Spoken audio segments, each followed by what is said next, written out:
For mig har det været rigtig vigtigt, at det var lidt luksus, at det er rigtig høj kvalitet, både materialer og udformning, at det var et sted, hvor vi kunne bygge den præcis sådan, som jeg havde brug for det. Så derfor var det vigtigt for mig, at det havde sådan et elegant og smukt udtryk.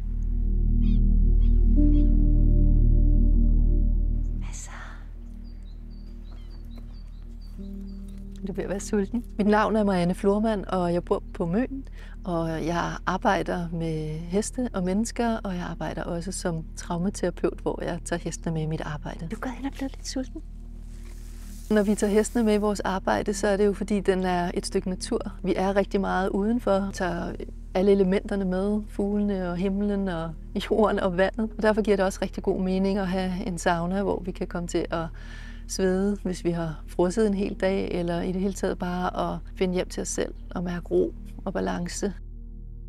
Da jeg begyndte at kigge på sauna, var det rigtig vigtigt for mig, at det ikke var en standard, fordi jeg havde nogle helt særlige valg. Jeg ville gerne have noget, der var en lille smule større. Jeg ville gerne have, at vi kunne sidde flere etager. Og så var det rigtig vigtigt for mig, at jeg kunne vælge at have et vindue, og jeg kunne selv vælge, hvilken størrelse det skulle være.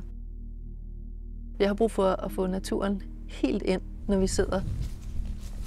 I dag der skal vi lige en tur ned til Rødsebæk Strand. Det ligger lidt højt, så vi har mulighed for sådan at have et helt stort overblik over havet og horisonten og måske kigge til Østmøen.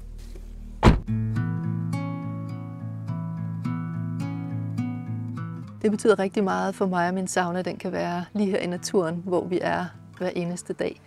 Men det er et ekstra element, at jeg kan tage den med, fordi mange gange så dem, jeg arbejder med, eller som er på kursus, de er også tiltrukket af havet, og komme ned og dyppe sig i havet og mærke den kulde, det er.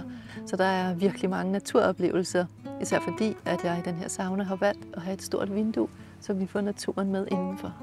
Det er virkelig vildt, at man bare sådan har den her fulde højde. Det er en scene.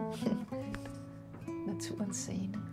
Jeg har været i rigtig mange saunaer, hvor det på en måde er det lukkede rum. For mig er det rigtig essentielt, at vi også tager omgivelserne med. Så det er ligesom at kunne være i ét med naturen, selvom at vi sidder i varmen indenfor og i et trygt rum.